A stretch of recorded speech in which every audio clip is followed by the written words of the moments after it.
How do you know that you're well? Ask that very simple question. How do you know that you're well? When it comes to your mental health status, do you really know what you're going through? I've been doing some, I've been asking some questions, and it actually gets me thinking maybe I should also go and, That is not consult. even a maybe. You need to talk to someone. I need to. Yeah. All of us need to. Because I do. Well, this morning, we're going to have that conversation Yeah, right yeah, here yeah, on yeah. the Super Morning Show because we're joined by Dr. Nana Dansoah Nuamah, who is a psychiatrist at the Pantang Hospital. We'll also be joined by Dr. E.A. Azusong, who's also a psychiatrist at the Accra Psychiatric Hospital. Dr. Nana Dansoah Nuamah, good morning. Thank you very much for joining us. Good morning. Pleasure to be here. And good morning to all listeners. Great. We'll be having a conversation shortly. But first, are you a die-hard football fan who can't get enough of the beautiful game? Then you need to stay in the game with DSTV with all the top leagues and tournaments from around the world, including the UEFA Champions League, the Premier League, and La Liga Santander. You won't miss a single moment of the action. Watch the best players in the world like Marcus Rashford, Karim Benzema, Bukayo Saka, and Osimhen battled it out on the field. Remember, the only football worth watching is on DSTV, so don't miss out on the excitement. And stay in the game with DSTV. Get your DSTV decoder with 1 month family subscription of 269 Ghana cedis only, or stay connected on star 759 hash to enjoy it all. DSTV, it's your moment. And these days, it's advisable to start thinking about having your own home at all costs. Imagine you decide now to buy a home, but your money isn't enough, yet you want to buy at all costs. How possible can this be? Now, Priority View Homes is making this possible and simple. All they're asking you to do is to give them a call. Call them, meet the sales team, and you will be on your way to home ownership, even when your money is inadequate. Under the company's flagship joint home ownership package, you will surely leave their offices a happy person with your dream home intact. This is not rocket science, they say. It's here with us in Ghana. So give them a call on 0555 882294 or 0302 543 981. You can also visit their website, which is thelegacydifference.com, or send them an email. Send it to info@thelegacydifference.com. Decide today and secure your own home at a prime location in Accra before it's too late. Priority View Homes, the new hope for a new home.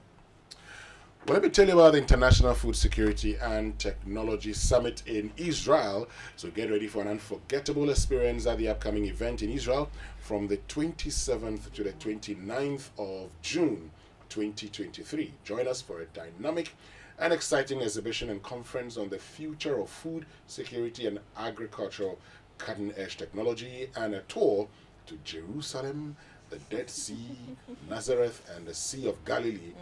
Mama V, when she hears I'll Israel. take you on the tour. Well, you will also have the opportunity to network with experts in the field, engage in panel discussions, and explore innovative technologies and solutions. For further inquiries, call First Apaja Link Consults Limited on these numbers: 0302984245 or 0243480286. And we know that life is go, go, go, and that it's hard to make time for the things that really count. So we won't let banking get in your way. That's why with Access Digital Channels, you can bank when, where, and how you want. So you can focus on what or who is important to you. Now, banking has never been easier. Transfer funds into your savings account, pay your old school union dues and your DSTV subscription, for instance, and many more with a click on your phone. Get things done simply with Access Digital Channels. That's Africanacity, and you know that's ABSA. Terms and conditions apply. Visit absa.com.gh for further details. Coffee in your cup and joy on the set. The Super Morning Show is always the best bet on Joy 99.7 FM. I've run out of answers. I've run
angels in our lives, maybe angels that we can talk to, angels that we can confide in.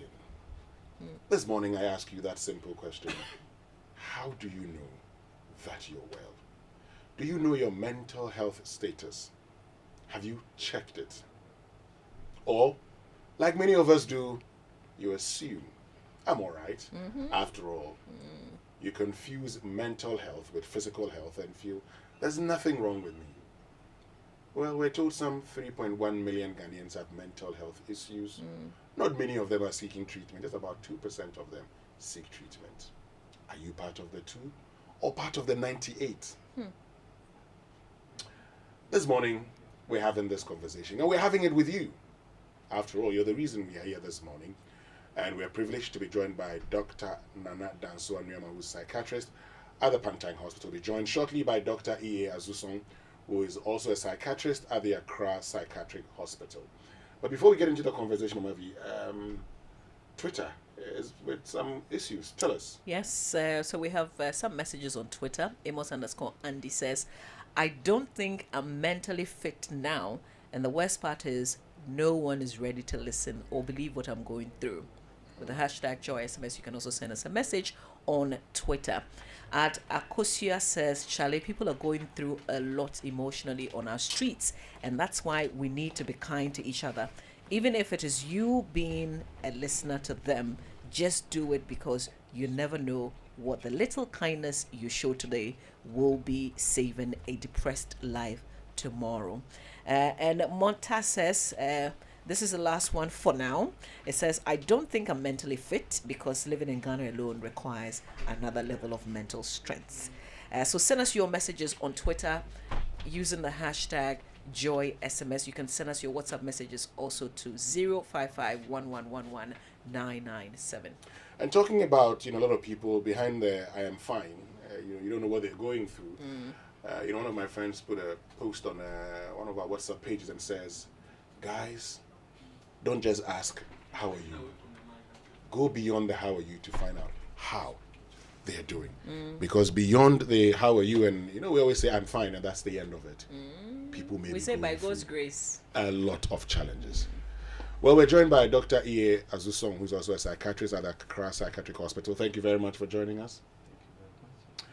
Great. I'd like to start off with you, Dr. Dansoah Nuamah. And because, look, for many people, they ask the question, why should I be concerned? After all, I'm walking, driving, doing everything, well. Why should my mental health status be of concern to me?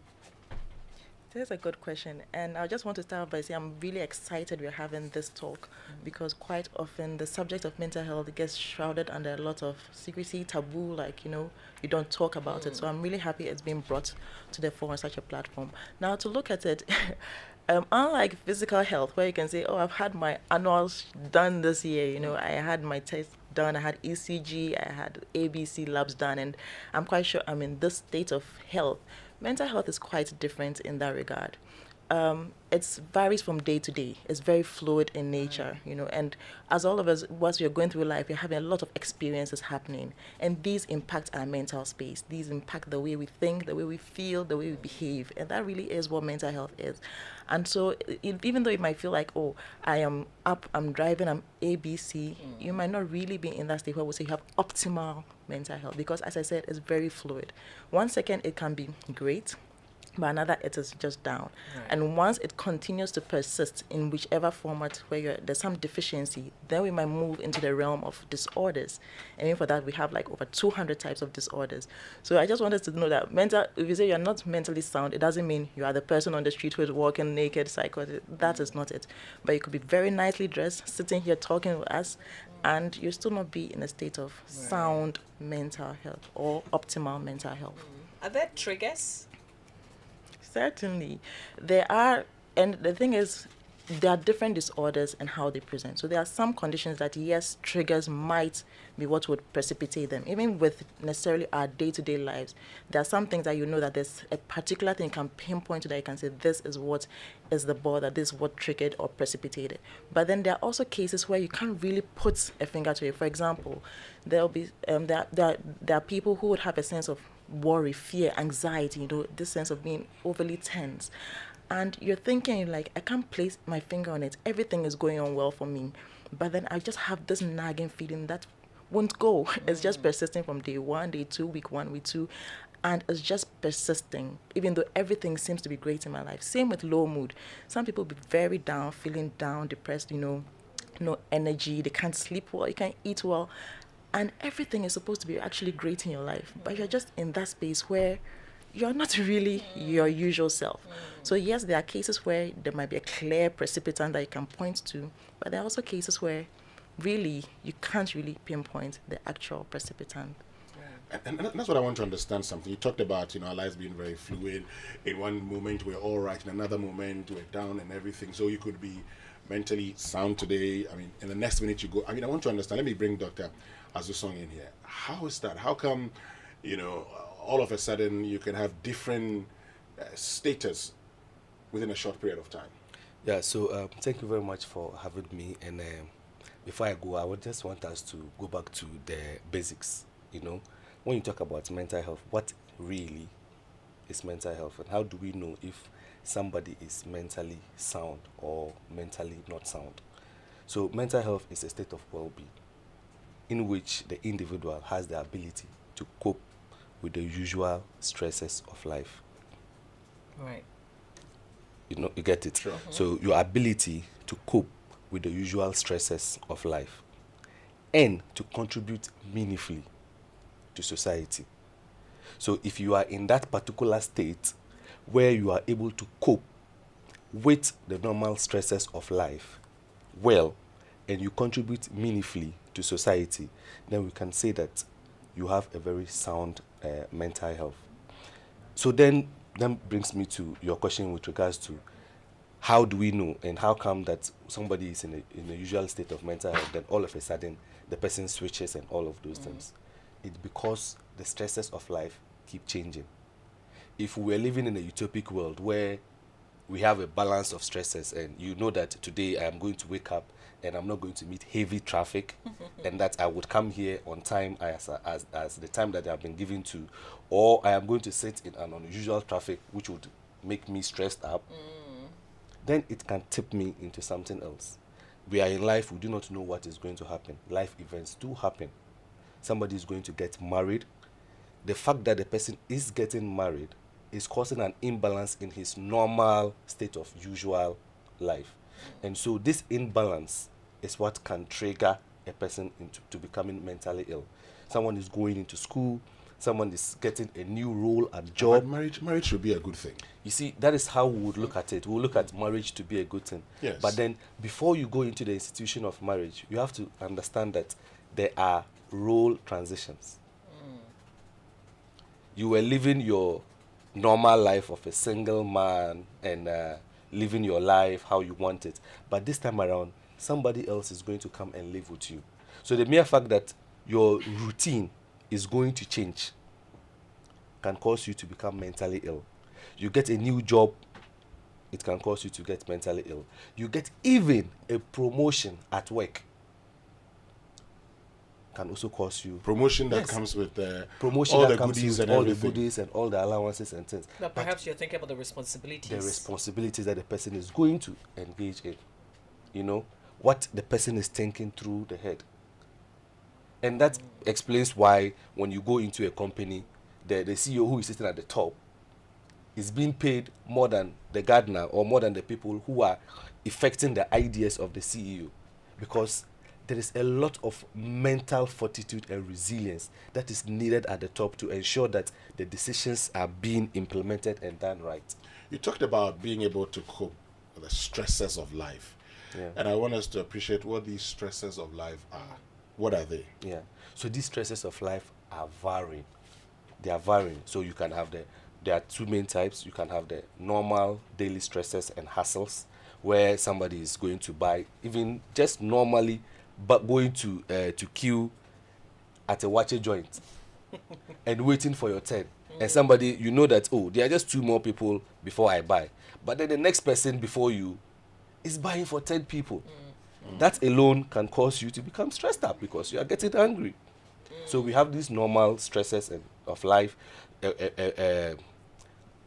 issues with your partner at home, issues with your children, getting your children ready for school. All of these things are things that can tip you into getting mental illness. I thought that was exciting, getting them ready for school. Yes, it is exciting. Yeah. And you can look at the excited bit part Not of always it. exciting. Exactly. And then the negative part of it. So it is that individual's ability to perceive what is happening. So it is the perception of what is happening and how you are going to cope with that particular stress that would actually determine whether you are going to be tipped into mentally ill or not being mentally ill. Then you have the major life events that do happen, like loss of a parent, loss of a job, the economic stresses, and all of these things. All of these things are things that can tip people into mental illness. And as they tip people, I mean, I'm interested in, because this morning I want us to have a conversation on why we should be concerned, because a lot of people think, well, it's just, like you say, I mean, being able to deal with the stresses of life. And they'll tell you, I'm able to cope with them. I deal with them and I contribute meaningfully. Maybe he doesn't even understand what he's going through. And that's, I mean, what I want us to look at, Dr.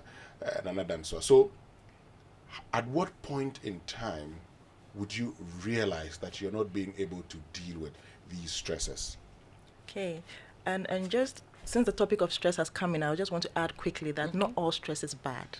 So there's some stress that can be good in the sense that when we are faced with a new challenge, it's an opportunity for us to, exert and bring out the best in us. So sometimes it helps you bring out all your resources to meet whatever challenge. And so sometimes it can help you to actually excel or surpass your expectations.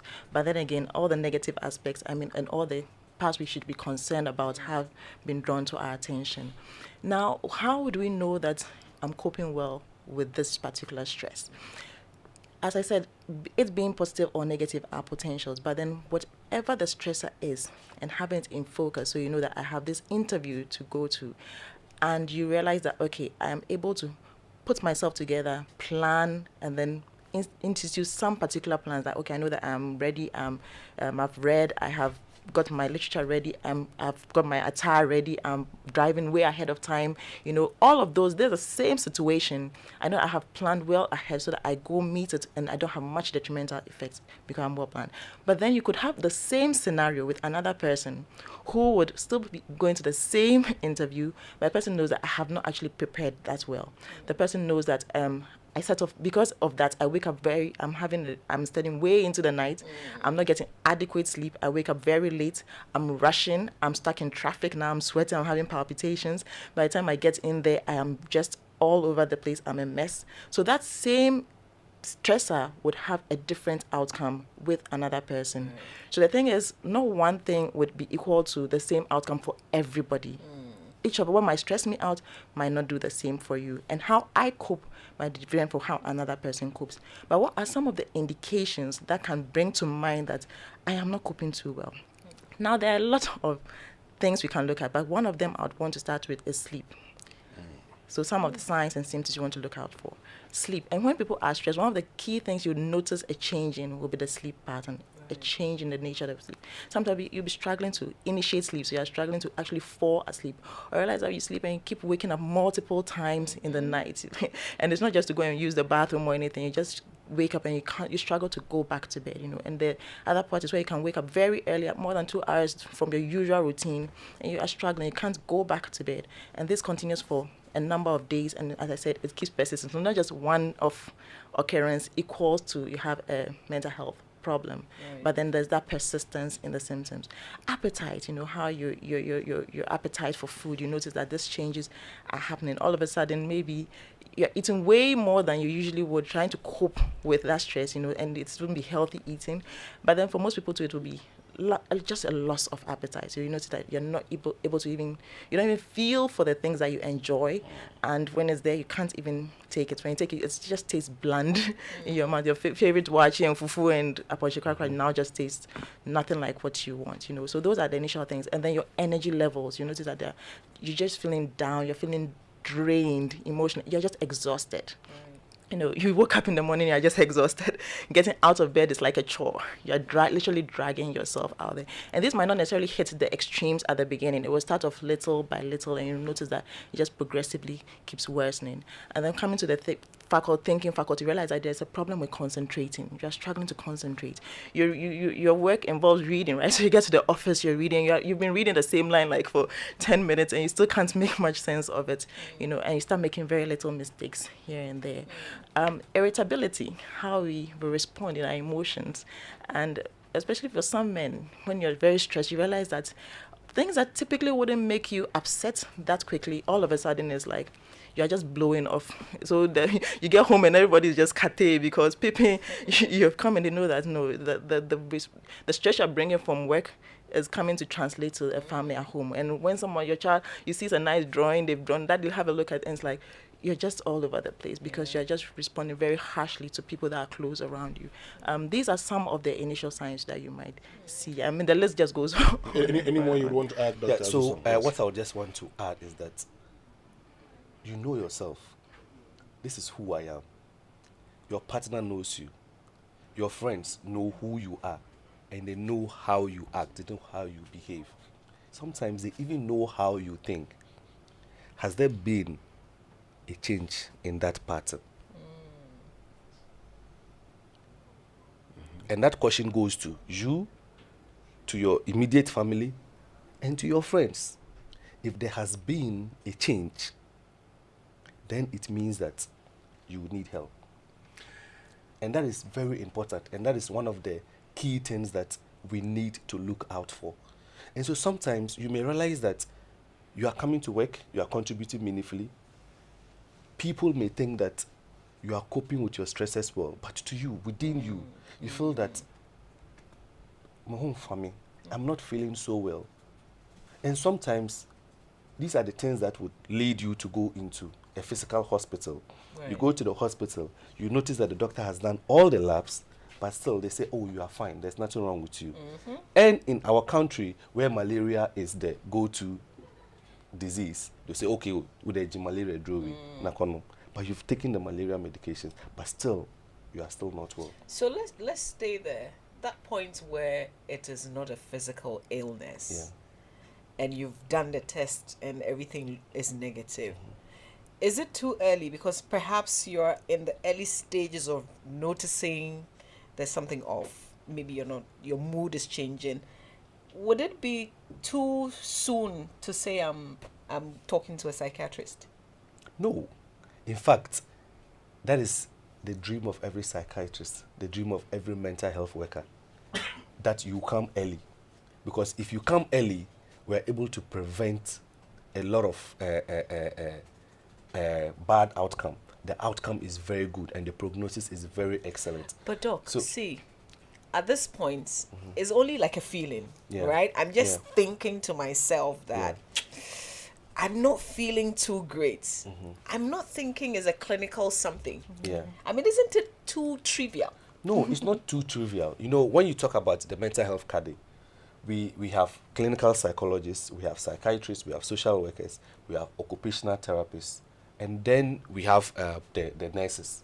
So the psychiatrist would most of the time would give you medications. If you speak to any of the mental health cadre workers and let them know that my problem is that I think I worry too much. I think I am not feeling well. We would refer you to the appropriate person to see. Right. And so you would probably see a clinical psychologist at that early stage, where the clinical psychologist would help you to be able to cope with whatever you are going through. One of the things that most of the time, it does not happen in our setting is someone has lost a partner. Once you have lost the partner, it is important that you even see a clinical psychologist to help you grieve. Right. Why? That's alone, because the clinical psychologist would help you to grieve and would help you to cope with the loss. Are you suggesting that without that we cannot cope? Because we found ways of coping others well. Exactly. So there are some people who are able to cope you know, and they're able to come back to their normal. But then in some people, they find it very difficult to cope. And if you feel that I am that person I'm not being able to cope with the loss of my partner, then during that early period, that is that early period where you have to see somebody to help you to cope. But in our setting, we have a lot of people who, like family and friends, religious people, who would help you to cope and offer mental health. Like they offer more or less like psychotherapy, but you do not really know that what they are offering to you is a form of mental therapy. Okay, so let's put it this way. You started by saying it's always the dream of that, people come early. So they, because when they come late, it may be worse. I want to understand, how worse can it get? How bad can it get? Because, for many of us, we're looking at it now like, oh, if I am grieving, I'll get over it. Yeah. If I don't get over it, it's part of life. We say, to lose somebody is painful. So every now and then you may, shed a tear or something. That should be okay. How bad can it get if you don't seek, help? Yeah. So like she said, she mentioned some of the symptoms that you would then notice. In the early stages, you may not even notice a drastic change in your pattern of sleep. You may not even notice a change in your appetite. You may not even notice that you are no more interested in watching Man City and Real Madrid play. You know that, when Man City and Madrid are going to play, you are excited about it. But this time around, I'm not even feeling excited. You may not even feel that. And it can get bad to the extent that you then start noticing that your sleep pattern, your appetite, your interest in things that you used to like, then that's when you notice that you are probably having a low mood. Then you may even have suicidal ideas. And like we said, we are looking at mental illness as a whole. And we have so many conditions under mental illness. So it's like asking that, how bad can your physical ailment get? And somebody who has malaria, the symptoms that the person would feel would be different from another person who has a GI infection, would be different from another person who has a erythro infection, HIV, will be different from another person who has typhoid. You understand what I'm trying to say? So that is how bad it can get. And so if we are going to really mention the list is so huge that an encyclopedia will not even be able to. Let's look at the common. You are the hospitals, and people come to you sometimes in late stages. Yeah. What are the most common illness that people bring to you? Yeah. So the most common ones they would come with is the fact that I'm unable to sleep, I'm having headache. I have noticed that my partner is talking to himself or herself. I have noticed that when my partner sleeps, he all of a sudden wakes up and is panicking. I have noticed that this time around, my partner cannot perform as he would want. I want him to perform in bed.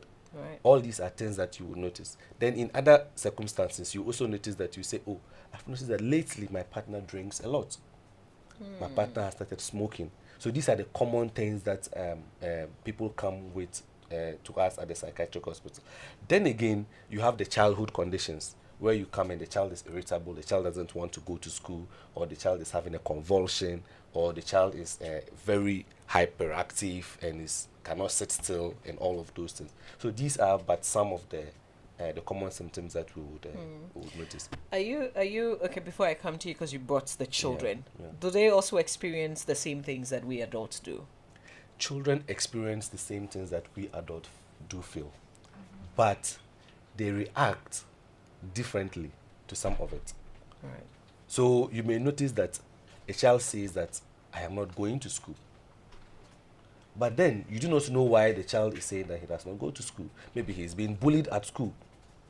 Maybe the child is sick and the child is probably hearing a voice talk to him or her.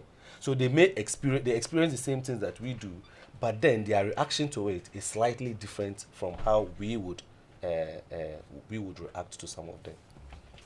Right, so this morning we're having a conversation about our mental health. I started by asking you whether you knew how well you're feeling. Many of you have been telling us, well, you don't know. And so this morning we're joined by Dr. Nana Dansoah Nuamah, who's psychiatrist at the Pantang Hospital, and Dr. E.A. Azusong, who's also a psychiatrist at Accra Psychiatric Hospital. So let's look at, those who have come to you and have said, oh, so my partner is not. So these are the symptoms. Eventually, what mental health illness do you diagnose that they're going through? Okay. Just quickly touching on the bit about how the symptoms come out in early interventions. Right. And we talked about medicals that are being done when you go with general complaints. I just want to say that we should move into a place where we are comfortable talking about the things we are experiencing as well in our emotions. So when you go and see your GP, it doesn't have to be only about my abdominal pain and my chest pain and my headache and this. All of that can come in. But if you're not feeling well as well, you should be open enough to share that there as well, because we're trying to really decentralize mental health care. We want to make it very accessible. You understand, it's very difficult for someone to get up and say, I'm coming to Pantan to see a psychiatrist, because as you mentioned, it sounds like it's very trivial. But then the doctor who is closest to you, you should open up and share.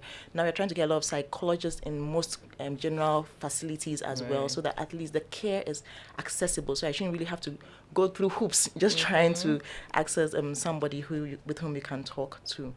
But then when you were asking what are some of the complications that can arise out of these conditions, as we said, there are varied conditions in there, and so it's not like one size fits all for each and every condition. You would have different presentations coming up. But then in our experience, as we said, with alcohol and its use, most people try to cope, especially our men. We say bema and so like when you're experiencing anything in your setting, you realize that you're feeling the easiest thing to reach out for is a bottle, and then use other substances, just trying to cope with all of these stresses and these emotions that one is experiencing. And that is not the healthy way of coping. There are a lot of other ways of coping. You talked about, you also mentioned that everyone seems to experience this. How come some people have it, others don't? We talk about resilience. We all build resilience from the experiences we have right from childhood into our adulthood. And we aim at helping others build on these resilience, so that in the midst of all the disadvantages, we can actually have better outcomes from them. Great. So, Dr. Azusong, we know that in this country, and I mean, as Ghanaians, one of the things we mostly interested in, so we know that physically, if I am not well, this is what I feel. Mentally, if I am not sound, how does that impact me? So for that person listening to us and asking himself, we've talked about the reason why you should go, but some may still think, all of these things, if I'm not able to sleep, I'll find ways and means of sleeping.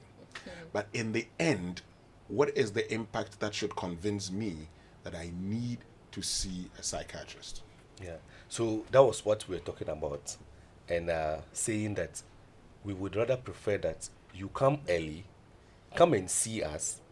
Let us tell you that we think that you are mentally sound, and that this is how, based on so problem, you have come with this particular A problem, and then we would help you to be able to cope with this A problem.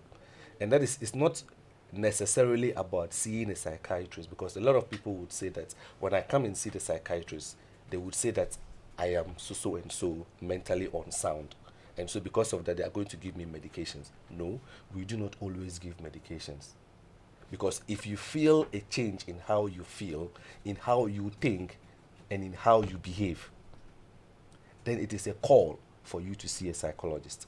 It's a call for you to see a mental health worker. And that is the point in which at that point in time, you can come. If you do not come at that particular point in time, that is when your family would bring you.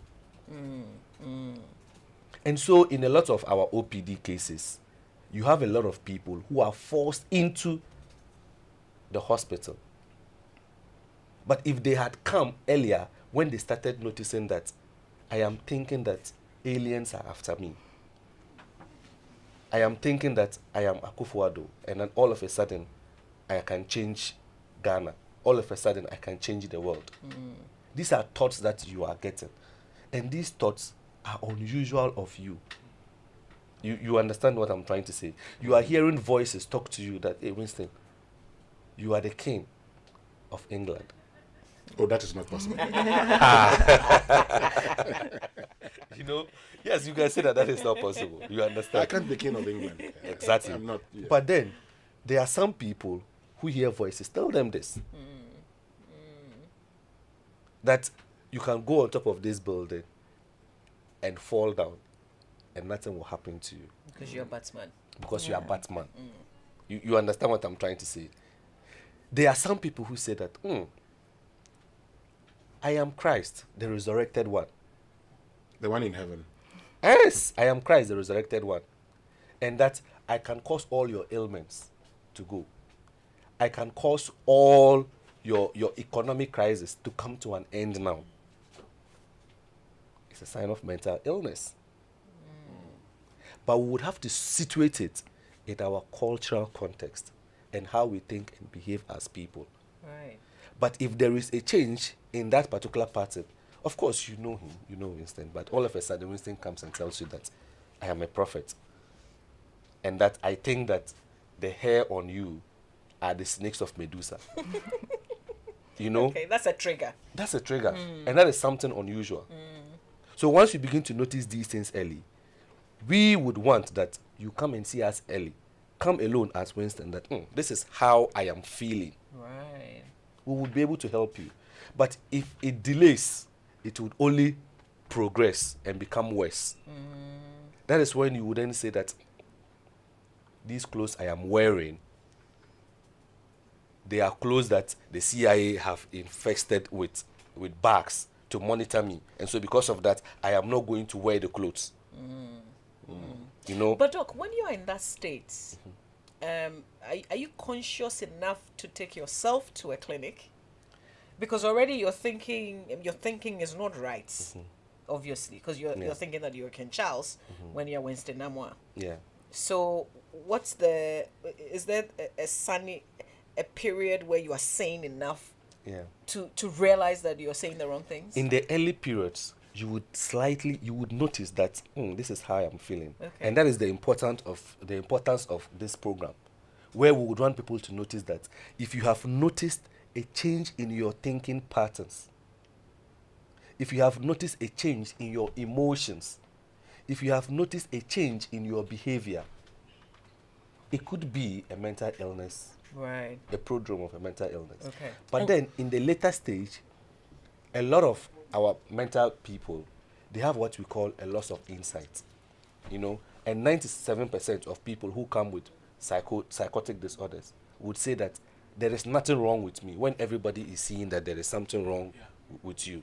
So that is very important for us too. Yes, Dr. Nana Dansoah, before we go for a quick break. Yeah, so just to add on to that, and that's how I think I like the intro which you started this, that we should ask others, how are you? And we should mean what it is, because as you're observing people close to you and you notice these changes, that's where you can also help.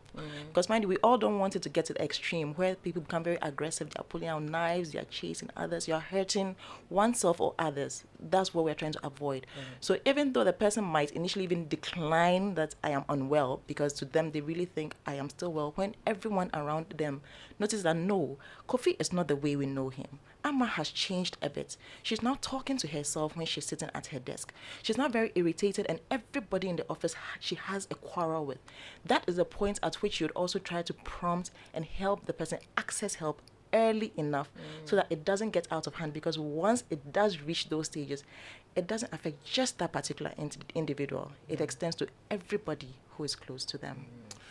Great. So when we return after these messages, we'll give you a chance also, to give us a call and share your concerns, experiences, or maybe questions that you have. Stay with us. We'll be right back after these messages. Morning show.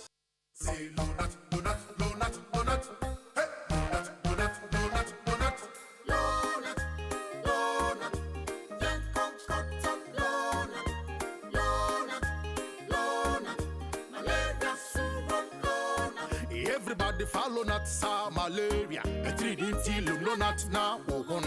Malaria chill. Popo. What do you do? I want you. No not. A dabako. No not. A damien no. No not. A damien sa. No not. No. Lonat scatter malaria. Lonat ide scatter malaria. A quality product from Blaze GVS Pharma. Yenshishemu hu se malaria wa wumojam ansana wanum Lonat. Na nam yensearch na malaria no daso wo ho a ko hu dokota. This advert is FDA approved. You need to ask yourself, where do you want to go? No matter who you are, trust yourself. Dream big. Break the rules, not the laws. Keep pushing. Everything is possible. Trust yourself. Life is about confidence. Africa, it's your time. Sanwa, live with confidence.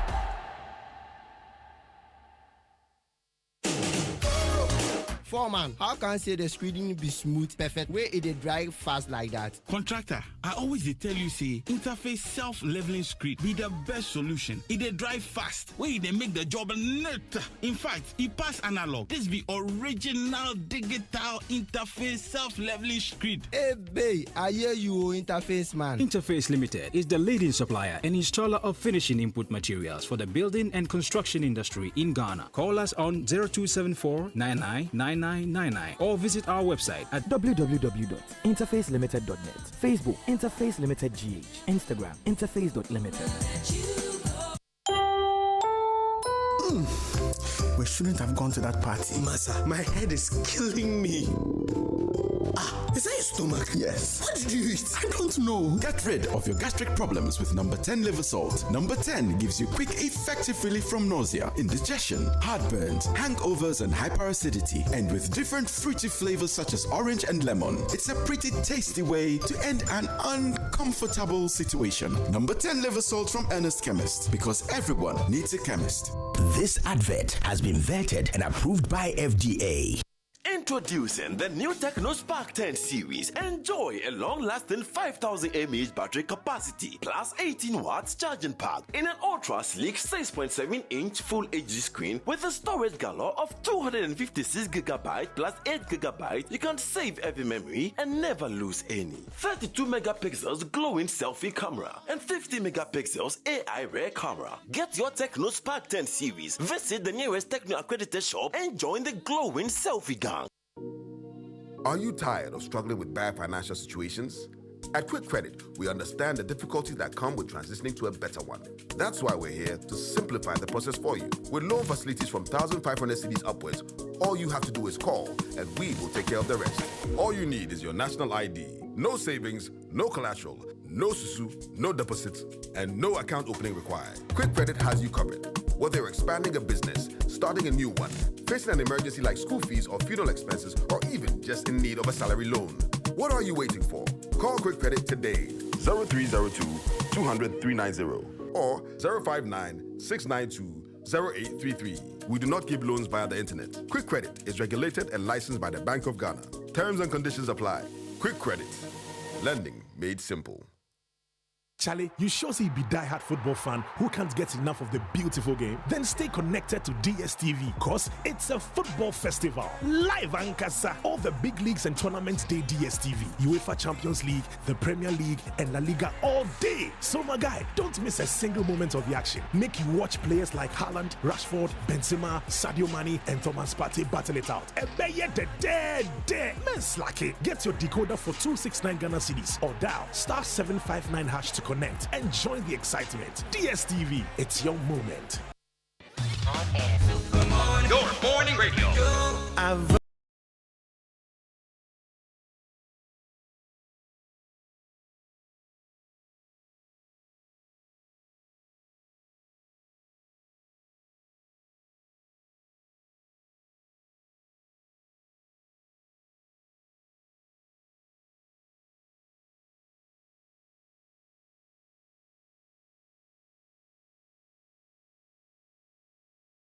Much for staying with us here on the Super Morning Show on Joy 99.7 FM. And this morning we're having a conversation about our mental health. And we asked a simple question: how do you know that you're well? And beyond the how are you, I'm fine, you probably take time to find out from your friends, are you really well? Or do you pay attention to what they could be going through? Many people may be experiencing a lot, or just because you don't take time to talk to them, you don't get to know what they're going through. Very soon we'll activate the phone lines for you, so you could also join the conversation. If you have a question you want to ask But I'm going to get into, a very controversial issue about, people who all of a sudden assume certain status that they are not. But let me tell you about the Supernatural Empowerment Summit 2023. Come meet the revivalists. The heads of global denominations and kingmakers this year is Bishop Charles Ajinasari's 40th year in the Miracle Ministry and the third Supernatural Empowerment Summit. Expect life-changing insights for ministry and impartation for the next level. Host speaker is Archbishop Charles Ajinasari. Other speakers are Reverend Dr. Robert Ampia Kofi from Ghana, Apostle Dr. Eric Nyameche, Ghana, Reverend Dr. Stephen Wengam, Ghana, Bishop Joseph Imakando from Zambia, Bishop Joseph Matara from the USA, Apostle Yves Castano from Congo, and Apostle Abraham Gaji from La Côte d'Ivoire.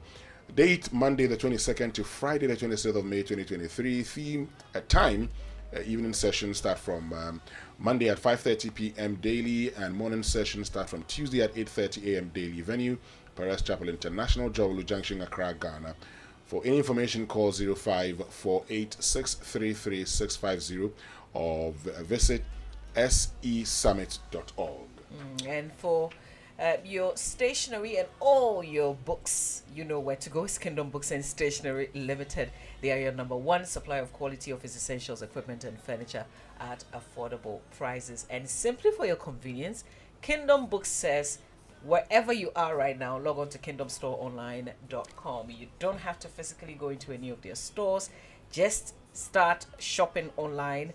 They will arrange delivery to your homes and offices within reasonable time. And if you happen to be in Accra and Tema, then you may just get those deliveries for free as well. You can conveniently also pay via Momo across all networks. Terms and conditions apply. At Kingdom, quality and affordability are their hallmarks. Great. So this morning we're joined by Dr. Dansoah Nuamah, who's a psychiatrist at the Pantang Hospital, and Dr. E.A. Azusong, who's also a psychiatrist at the Accra Psychiatric Hospital. So before we went for the break, you were talking about how people feel.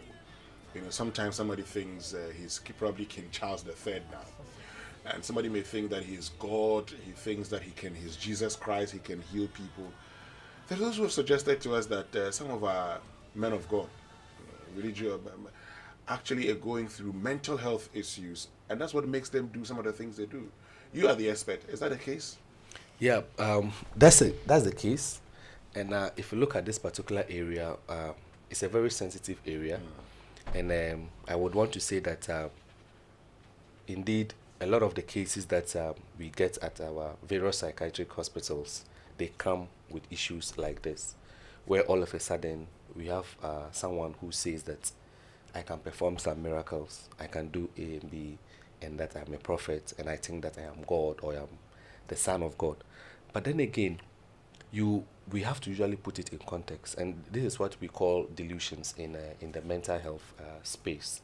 And when we talk about the delusions, before we actually classify, if Winston says that I am Akufo-Addo, or Winston says that I am Jesus Christ and I can do so and so, we have to find out if in your cultural setting, is it a usual thing that happens? And that thinking, is it fixed? And even if we provide you with evidence that, hey, you are here sitting here, you are not Akufo-Addo, but then with the evidence that we have provided to you, you still believe that you are Akufo-Addo, then we would call that a delusion. And the delusions can be classified where it can be either a grandiose delusion, it can be a paranoid delusion, where you think that in a paranoid delusion, where you think that it is my house people who are after me. And this is what they want to do. This is what they want to do. They want to kill me. And you see the car that just passed. That car that has just passed means that my house people are at Nogbopo and planning and plotting against me. Or I can hear my house people, because they are passing or something has happened, they want to kill me. Then you also have grandiose delusions, where the grandiose delusions can be either of ability or of identity. So you say that I am this person when everybody knows that you are not this person. That's the identity. Or you say that I can do so and so when everybody knows that you cannot do it. Or whatever you are doing, you are not doing it right. And so you tell people that come and do this or come and drink this amount of water, and once you drink this amount of water, tomorrow you are all of a sudden going to get 1 million Ghana cedis. And tomorrow comes and the person doesn't get 1 million Ghana cedis. Or you tell the person that bring 1,000 Ghana cedis and I am going to double it and give you maybe 10,000 Ghana cedis. But then the day comes and the person doesn't get it. But unfortunately, a lot of these things happen and we do not get to know of them. The few that happen and come onto our media space are probably things that people have done in their own way, and they've known how to plan it out and show you only the part that you want to see. Sure. So really, it's a big challenge, and it calls that such people, or once you notice that a family member is behaving or thinking in that particular direction, you let the person come to the hospital. Dr. Nuamah. Yes, so just to add on to what Dr. Azusong has said, you see, the thing is, we are saying 1 in 4 persons will have a mental health disorder, right? Globally, and in our society, we reflect the same. And so this is in different cadre as well. So within, let's say, among doctors, it's representative. Amongst lawyers, so even in a faith setting as well, we could have these also translating. So that's not to say that everything around faith is a mental health disorder, just to be very clear on that. Now, we should also understand that from what we're explaining, some of these experiences people have when they're unwell tend to be quite unusual. You're seeing things no one else is seeing. You're hearing voices no one else can hear them, whilst you're very, very awake and alert. And considering our context and our culture, we tend to explain a lot of things which are unknown in the realm of the spirits. So if I can hear voices talking to me, no one can see them, and I can hear the voice is telling me he's God and he's Jesus, then of course I must be the messenger of God. And so it gets explained in the realm. A lot of our pathologies get explained in the realm of the spiritual and faith in our context, because we are people of that nature. So as we said, not every pastor necessarily has a mental health disorder, but then we tend to realize these things in our clinical practice, where a lot of people explain what they are experiencing as a calling. So I have been called by God. And at first in a traditional setting, then that means, this person, when the person has an unusual behavior, but they'll say that the person has been called by the spirits. So this person so this person is supposed to be a fetish priest. He's ordained. So if it starts during your childhood, then God forbid, you are going to be in the school for fetish priests or priestesses till you grow. And now that we've modernized things, then it goes into the realm of pastoral. That means now I am a pastor.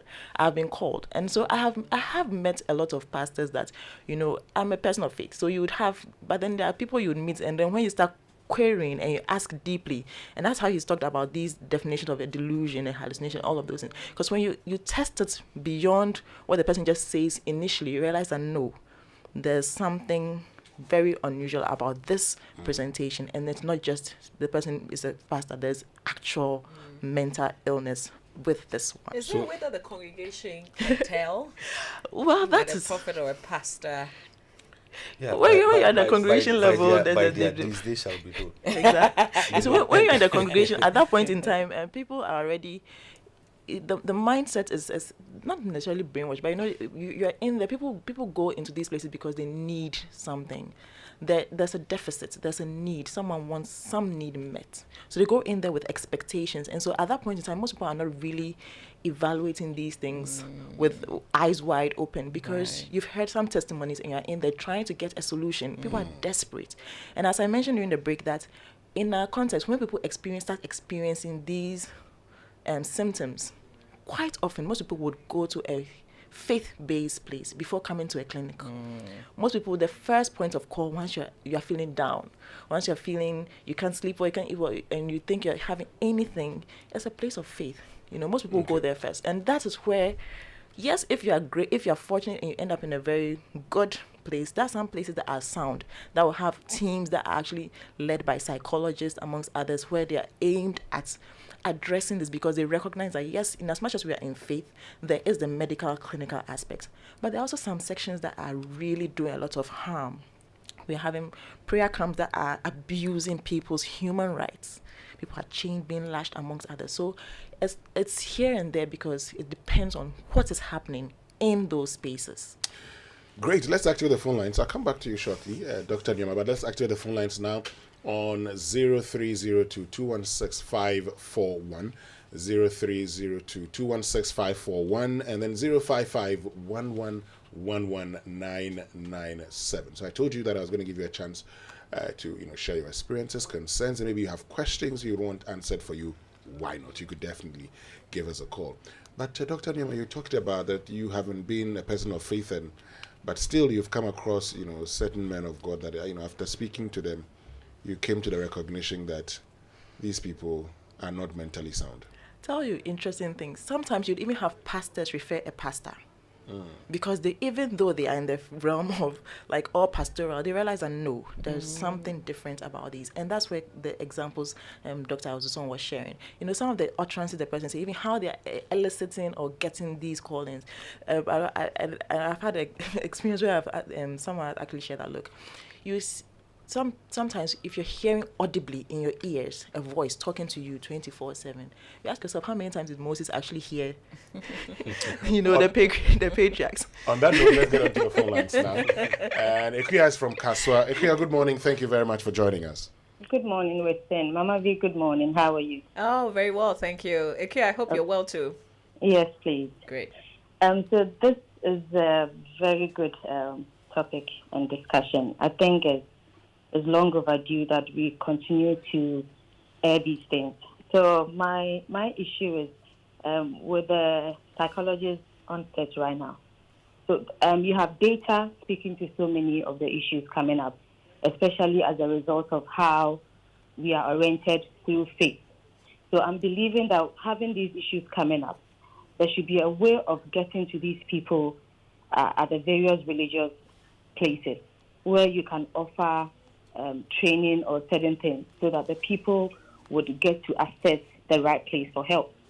I sent something over to the studio indicating that if dietary units are being set up at the hospitals to aid us in having a good health or comfortable health issues, then I think it's a time that we put these clinical or psychosocial or whatever therapy sections in our hospitals, so that people can also assess it. Or somebody comes to the hospital with another issue altogether, then you realize that, oh, hold on, this thing is coming up from this angle. So we can actually help the person instead of maybe situating ourselves within the mental hospitals or whatever. As you can tell, people find it difficult coming there willingly unless they are brought there by force. Okay. So can we move forward with the data and help us live a good life? That, okay, these are the issues coming up in our system now. The data speaks to these issues. So let's set up units within the hospital or the medical centers where we can catch them young before it mounts up to something serious. Thank you very much, Ikuya, for joining us. We're grateful to you. Let's go to Tema. Apostle Benjamin Mensah. Good morning. Good morning. How are you? I'm fine. How about you? Good. I'm enjoying the discussion. One of the things I think you have not touched on is abuse, child abuse, that can later on in life come out with mental issues, his own stress. Then another issue is, I don't want it to be like, when somebody says they are called by God, then they have a mental issue. I think we need to refine those things. There's a line that I think people are crossing. There's always this bashing of pastors. When somebody is called in the realms of the spirit, they would act unusual. They will not act normal in certain times. When I was called, people said I was a madman. I'm not a madman. I'm sane, well educated. So when you are dealing with things of the spirit, it's unexplainable. But I see that our refined doctors are speaking about men of God, transitioning and all those things. I think we need to be very careful. Well, Apostle Mensah, they've actually explained, they've clarified the point that, look, it's not just anybody who says he's been called by God that could be suffering from a mental health issue. And so thank you once again, but that was clarified earlier. KK is at Joel. Good morning, KK. Good morning. I want to say thank you to you for treating this topic. It has been very enlightening to listen to you, so thank you. You're welcome. I have this thing I want to share with you if there's a way to get advice. Please, can I be? Yeah, KK, I think we're having some If you could just position yourself properly and move the phone a little bit away from your mouth, I think it'll be okay.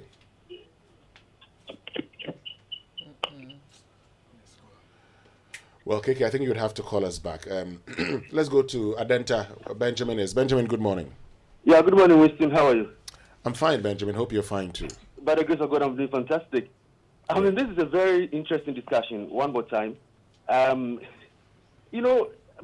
for me, I don't understand certain things and why, in this scientific age, we are still in the primitive stage. Those who do sociology, you understand the stages that was postulated by Auguste Comte. Africa is still, and Ghana especially, it's in the primitive stage. And it is so sad. If you have a school of theology and the so-called people who have been trained to be pastors are having invigilators to invigilate their examination, there's a problem there. You're not even bringing people of, high repute because they have invigilators standing while they are writing exams because they can cheat. I mean, issues of mental illness, what some pastors tell their members, people sell sachet water for 10,000 cedis because that sachet water is going to deliver it from. I'm just wondering, even outside the pastors, the people who go to those churches don't also have mental problems. Rwanda, look at what they are doing. They are moving forward and look at how they are developing because now you must at least have some qualifications before you can say you are a man of God.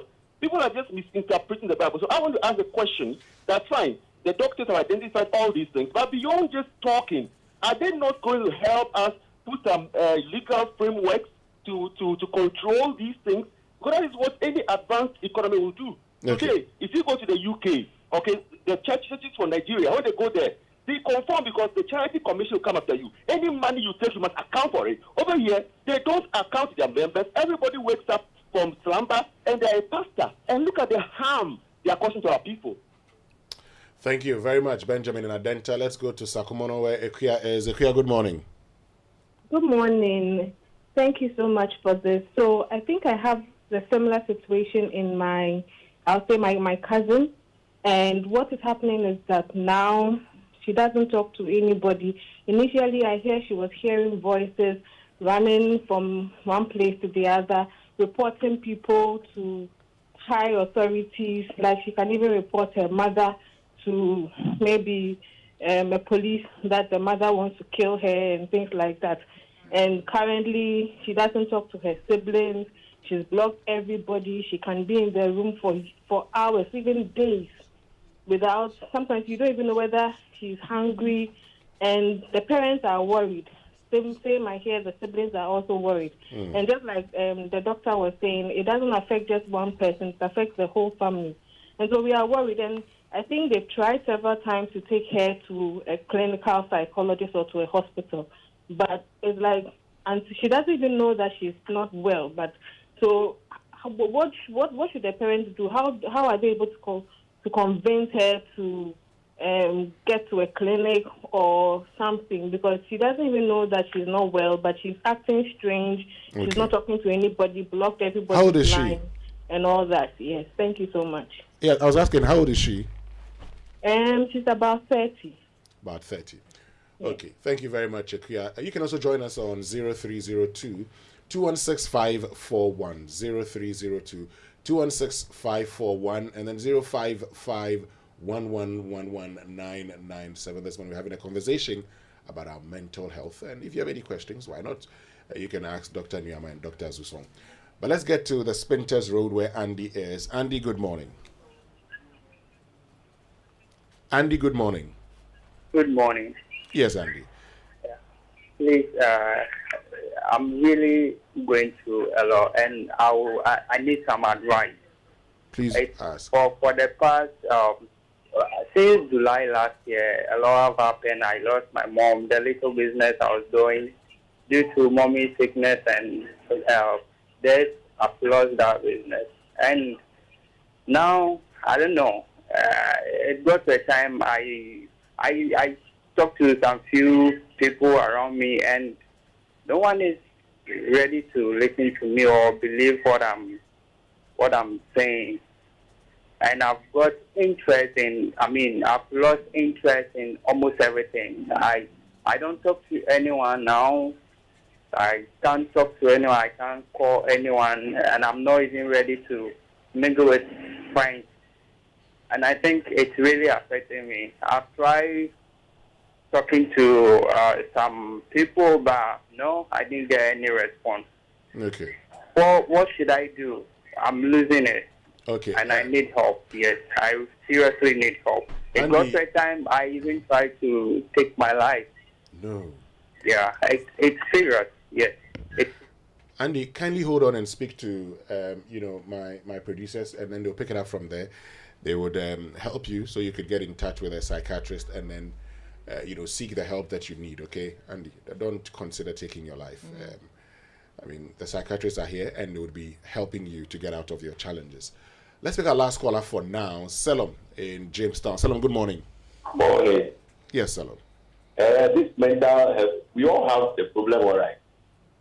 But the problem I see is that most of the things are caused by ourselves. So, from family, at the workplace, and all these things. There are some people, you see, we are different types of human beings. We all have our level of how we can take stress. But there are some people who identify that some people, a little bit gets them quickly annoyed and worried and sort of. But they continue doing those things. So when you keep on doing those things, definitely it will end up in this kind of mental problem. There was a program at the university where we did industrial psychology. So industrial psychology, it will teach you a lot of how to handle this kind of stress and a lot of things. And maybe it keeps you better. You may be ready when the situation comes, you'll be able to stand until it's over. Thank you. Thank you very much. Salam will be last caller for now.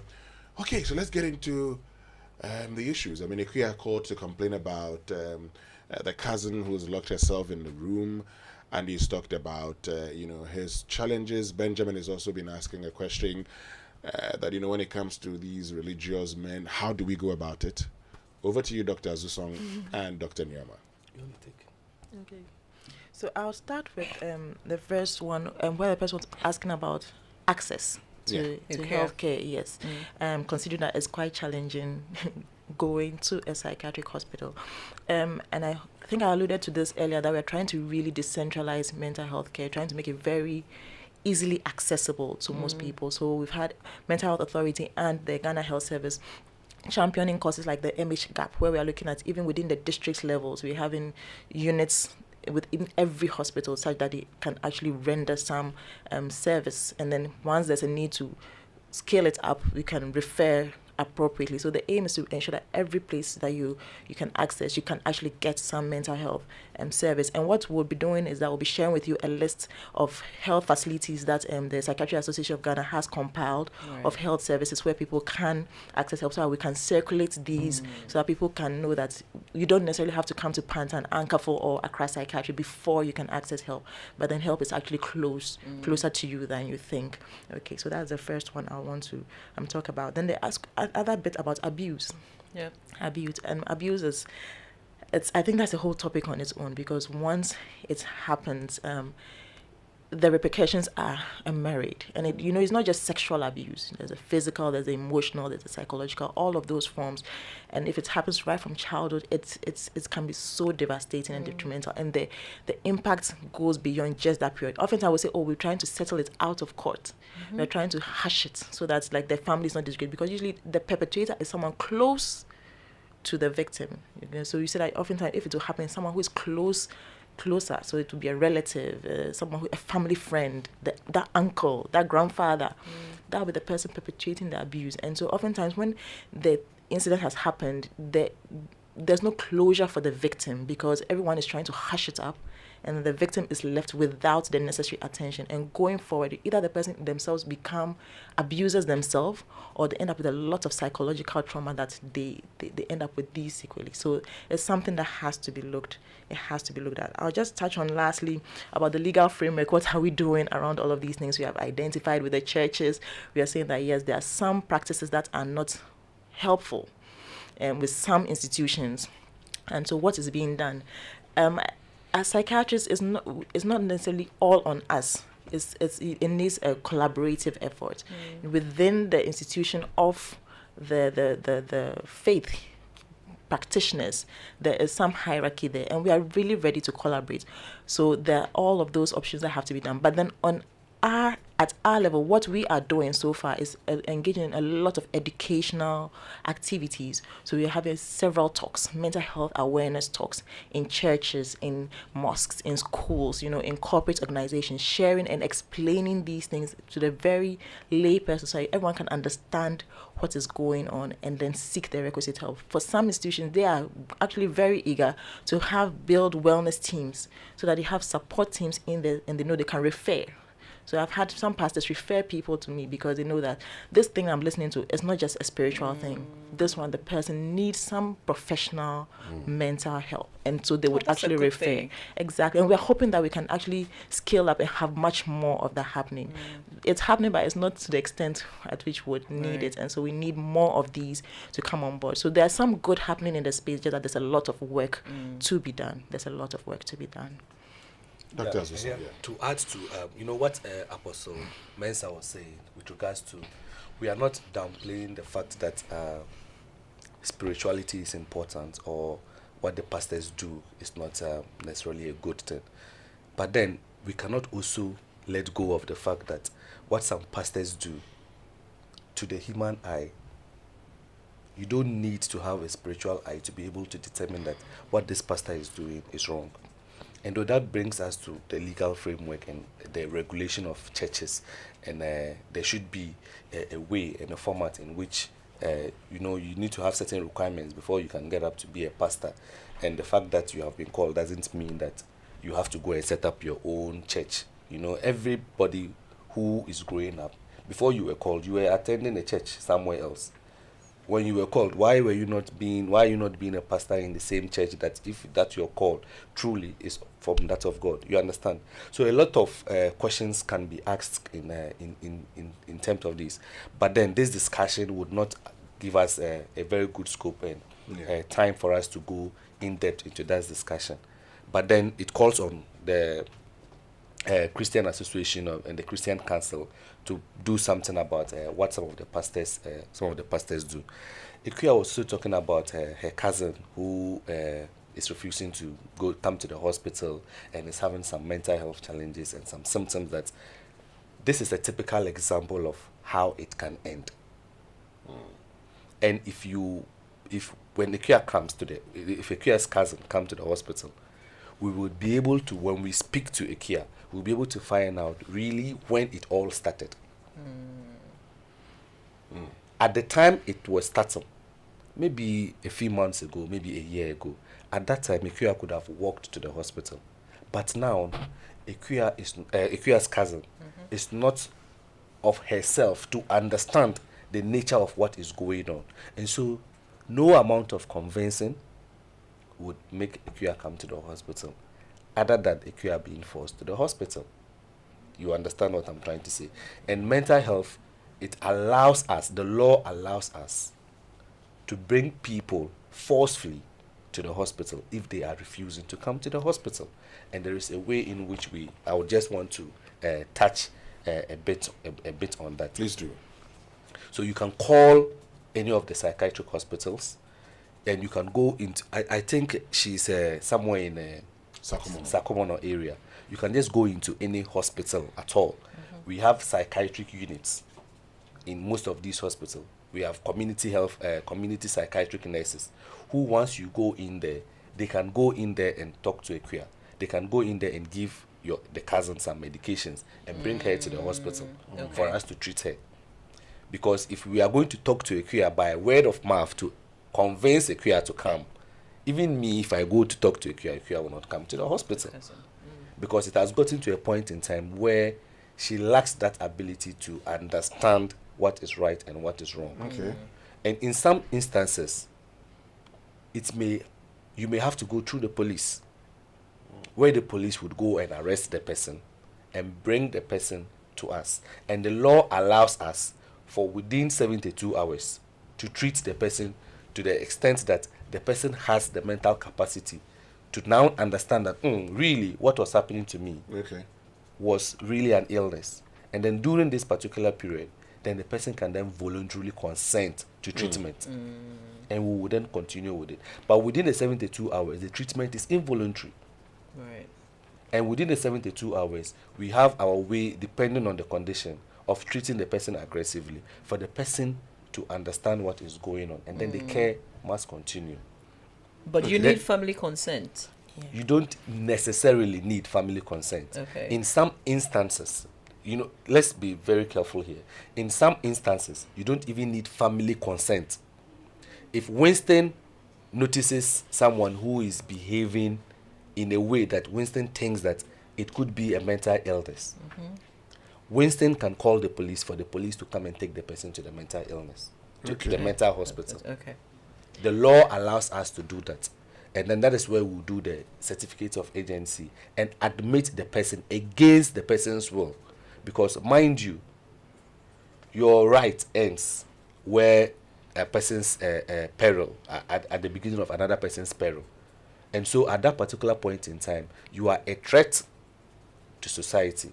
And once you become a threat to society, and if you are even a threat to yourself, the law allows us to treat you involuntarily. Okay, let me bring the Nuamah in. You want to make a point? So just to add on, I'm sure most people are thinking, hey, then that means once I'm walking by the road, then anyone can come and catch me because someone would have called that I'm feeling unwell. No, but then there's the heart behind the law, and it's to ensure that we are all safe. Okay, so it's not aimed at just targeting people and marching people to the hospital, but to ensure that we're all safe. And as he indicated, it's not that they think that someone has a mental illness, but then you genuinely deem that a person is a threat to themselves, a threat of harming themselves, threat of harming other people or destroying property, or you generally believe that if the person is not managed, it can really escalate out of the hands of the person. Then I mean, safety is very important. It's paramount that we get the person help as soon as possible. So this is like the extreme end of that spectrum where someone is genuinely not well enough. Okay. And then Andy also called with regards to how he's feeling. I think that Andy needs to see a psychiatrist immediately, ASAP.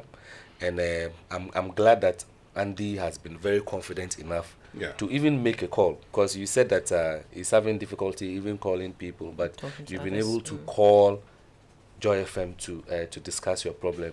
I would not want to discuss your personal issues here, and unfortunately we do not have any generic advice to give, because your care needs to be individualized.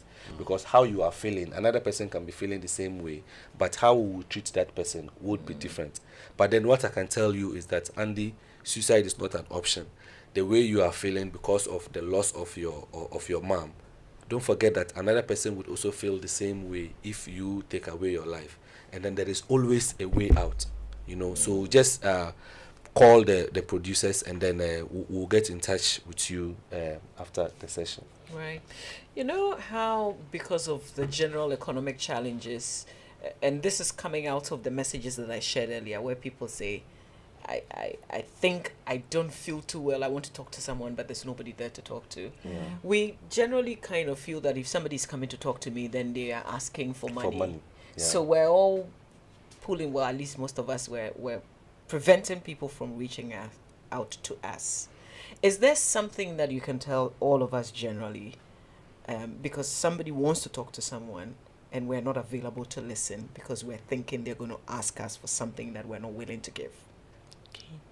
So I know, and it's very true, as you're saying, because right now, any message that comes through and it looks like the person's asking or demanding of you, when yourself you're stressed, seems like it's overwhelming. But we should be mindful that life is priceless. And some of the signs, when we talked about suicide, we didn't go in depth about it, but the signs of it can be very, very nuanced, that if you're not careful, you'll miss it. And later you hear the news and you have a lot of regrets. Because people are reaching out for help but are not getting the initial help. Money doesn't solve everything. Yes, money is very important. I agree. I'm the first to attest to it. But it's not everything. Your time and a listening ear can do wonders for the life of everyone. And that's how I said, ask how are you and mean it. So the fact that someone reaches out to you, having that listening ear is the first thing the person really needs. just having time to actually listen. And you know, sometimes when someone starts saying something, we all think the person wants solutions. Like you start giving advice, even when you've not even listened to the full story. But sometimes just actively listening, just having that patience to let the person just pour out what it is that is bothering them. That is really the first step. And once you listen, you might realize that this is not something I can handle. But just the fact that you've given the person the space to know that someone cares, someone is listening, is the first step. And there you can link the person up to the appropriate help. So with that, you might not necessarily even give all the money. And once you let the person know that, okay, based on this challenge, you may need to get this kind of help, A, B, C. So the person is informed. So the person doesn't think like, oh, I went to tell sister about my problem. All of a sudden, it's all over the place without my knowledge. But you let the person just know, oh, I can't, this is the extent to which I can do, but I can help in this way. I can link you up with this clinic or this particular person to talk with. And that will be the first step of getting the person actually well. Because mind you, every life is priceless. Every life. Well, every life is priceless. Thank you so much for joining us this morning.